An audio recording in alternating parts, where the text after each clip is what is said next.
Bonjour à tous. En alternance tous les 2 ans avec le Salon Solutrans ont lieu les rencontres de la filière du véhicule industriel. L'édition 2022 a lieu cette année le 17 novembre prochain à Lyon. La transition énergétique aura une large place durant ces rencontres, cette journée. Jean-Marc Ivera, bonjour. Bonjour. Alors je rappelle, vous êtes délégué général de l'OTRE, l'une des principales organisations professionnelles du secteur. Alors je parlais de la transition énergétique, c'est une expression qui est rentrée dans le vocabulaire des entreprises de transport. Et rien ne se décide aujourd'hui, rien ne s'organise au quotidien dans une entreprise de transport sans cette notion de transition énergétique. Est-ce qu'on peut parler d'un véritable tournant dans le secteur ? Les entreprises, très clairement, aujourd'hui, elles ont dans le scope la transition énergétique. Il n'y a plus de débat de savoir si oui ou non il faut aller dans la transition énergétique. Elles le savent et elles en ont bien conscience. Par contre, elles ont un discours très simple, qui est un discours de pragmatisme, de réalisme, de lisibilité. C'est tout ce que nous attendons aujourd'hui des travaux en cours. Alors cette transition énergétique a un coût. Est-ce qu'aujourd'hui tout est pris en compte dans ce qu'on a appelé le mix énergétique avec les nouvelles énergies et surtout les tarifs, les prix de ces nouvelles énergies? Alors très objectivement, non. On sait aujourd'hui que les coûts sont élevés, les TCO, pour reprendre l'expression, sont nettement plus importants pour un certain nombre d'énergies. Je pense notamment à l'électrique, l'hydrogène, qui sont apparemment les deux énergies principales, celles qui sont visées. Mais au-delà de la question des coûts, je pense qu'il y a d'autres sujets, bien d'autres sujets à éclairer. Je pense notamment à la disponibilité de l'offre, tant du côté des constructeurs que surtout, et c'est peut-être là où on aura beaucoup de retard, sur la disponibilité et la distribution de l'énergie. Alors parlons-en justement de l'offre. C'est quoi? C'est avant tout les véhicules? C'est ce qui est proposé, oui. Les véhicules par rapport aux énergies? Alors oui, l'offre déjà, c'est l'offre des constructeurs.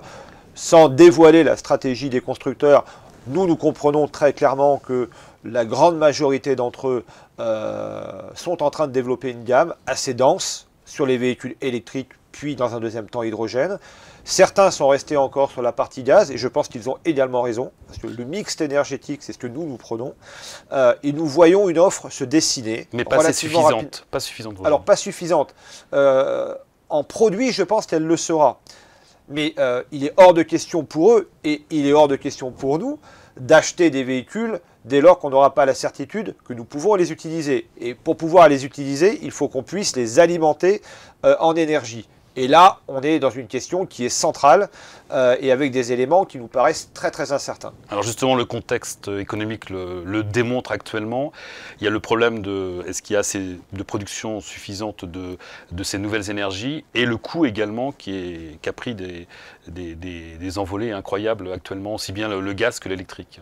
Alors, concernant la production d'énergie, particulièrement l'électrique, la filière nous dit très clairement, il n'y a pas de difficulté, on sera capable de produire l'énergie suffisante pour alimenter la masse importante des véhicules. Dont acte, on va les croire.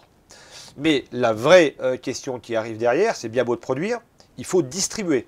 Et là, concernant la distribution des véhicules lourds, moi je dis très clairement, nous sommes au point zéro. Il n'y a aucune planification de fait, au-delà des questions techniques. En station de recharge, en station de recharge, que ce soit d'ailleurs en station de recharge, en dépôt la nuit. Donc là, on est plutôt sur des réflexions sur la très courte distance ou la livraison urbaine. Ou que ce soit en itinérance. Alors là, on est vraiment sur le point zéro. Dans tous les sujets, que ce soit sur les réflexions autour des bornes de recharge ou ce qu'on appelle l'ERS, c'est-à-dire la recharge dynamique. Là, on est au début de réflexion, aucune planification n'est faite. Donc les objectifs CO2 poids lourds fixés par Bruxelles pour les constructeurs et indirectement, même directement pour les transporteurs, n'est pas possible. Bon, je ne sais pas si l'objectif de décarbonation en 2050 n'est pas atteignable. Ce qui nous semble, nous, une évidence aujourd'hui, c'est qu'on ne basculera pas notre flotte vers ces nouvelles énergies, au mieux avant 2040, ce qui nous semble déjà un objectif qui serait ambitieux. Pour autant, il y a d'autres énergies qui sont en place et qui peuvent nous aider à basculer. La filière gaz est en place depuis de longues années, elle a déjà démontré qu'elle pouvait être présente, et puis nous croyons très clairement également aux biocarburants. Il y a une évolution sur le B100 qui peut accéder à la vignette critère 1, il y a d'autres biocarburants. Voilà des alternatives pour nous qui restent pertinents. En tout cas, les transporteurs ne sont pas contre la transition énergétique, vous l'avez démontré, et on le sait. Cette transition énergétique a un coût, on le disait. Est-ce que les entreprises de transport arrivent à répercuter ce surcoût ou elles sont les seules à payer finalement cette transition énergétique? Alors, répercussion, de toute façon, le mot est lancé parce que la répercussion globalement pose problème à nos entreprises. Que ce soit la répercussion sur l'investissement, sur les nouvelles énergies, mais globalement la répercussion des coûts, c'est la vraie problématique de notre secteur. Un secteur très morcelé par des PME, des TPE, qui doivent négocier dans un contexte compliqué avec des grands donneurs d'ordre. Mais on n'en est pas encore là, mais ce qu'on peut constater aujourd'hui, c'est est-ce que des entreprises qui ont eu des initiatives, par exemple vers le gaz, en ont-ils tiré des bénéfices, ne serait-ce qu'en bénéfice commercial?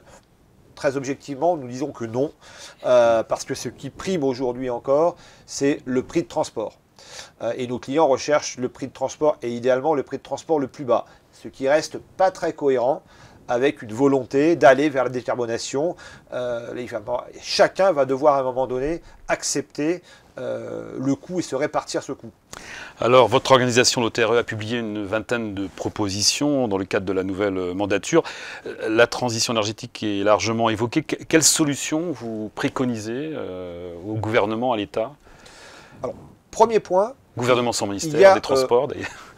Effectivement, nous avons projeté 29 propositions. L'idée étant de dire, nous avons une mandature et nous devons réussir dans cette mandature des éléments forts sur 3 piliers pour le transport routier: la transition énergétique, l'image et l'attractivité, et les questions de compétitivité et de souveraineté. Donc travaillons sur des projets, peut-être pas immédiats, mais en tout cas nous avons 5 ans pour faire aboutir un certain nombre de sujets. Mais il y a au moins une question qui est en lien direct avec l'énergie, qui est urgente. C'est la situation des prix des carburants.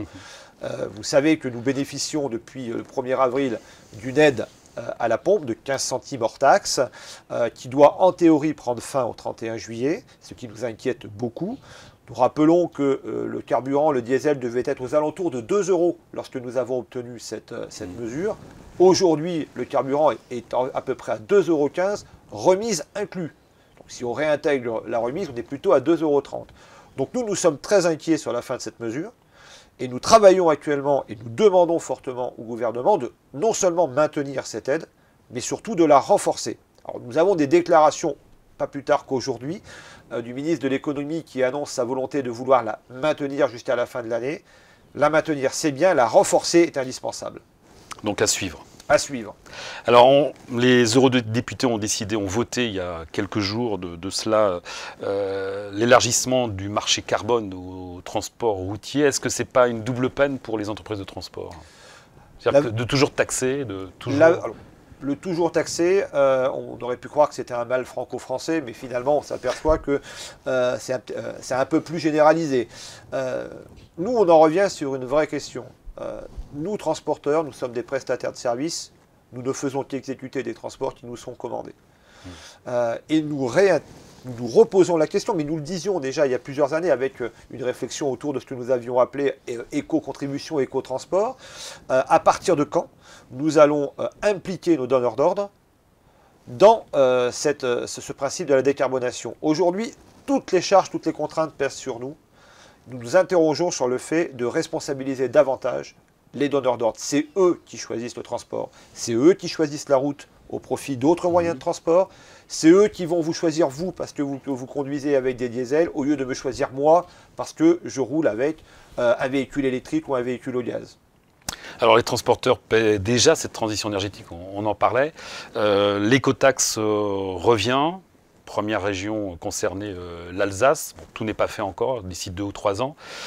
C'est encore alourdir les coûts, les taxes en fait, du coup, pour les transporteurs. Alors très clairement, comme vous le dites, rien n'est encore fait. 2 ou 3 ans, moi je dis, rien n'est encore fait du tout. Parce que nous ne désespérons pas de faire arrêter cette démarche qui nous semble absolument absurde. Enfin, c'est un retour en arrière sur un sujet... Mais comment l'arrêter ?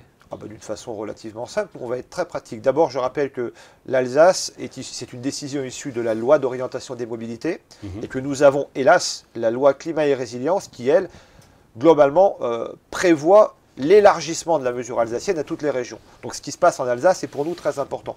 Nous, on va être très factuel. Les textes commencent à sortir, les décrets d'application, la mise en œuvre. Nous allons juridiquement regarder tout ce qui est proposé. Et nous allons faire des recours sur tout ce qui sera possible de faire. Il y a déjà des incohérences qui nous semblent très importantes. Nous avions déjà une usine à gaz avec l'écotaxe, feu l'écotaxe. Je peux vous garantir que la réflexion au niveau de l'Alsace, ce n'est pas une usine à gaz, c'est pire que tout. Entre des modulations, des exonérations, on prend en compte la modulation en fonction de l'heure de conduite, de l'influence, de la congestion. On est en train de monter un truc incroyable qui va coûter extrêmement cher, et notamment aux transporteurs locaux. On aura bien sûr l'occasion d'en reparler, notamment lors des rencontres de la filière, donc le 17 novembre prochain à Lyon. Jean-Marc Rivera, merci et à très bientôt.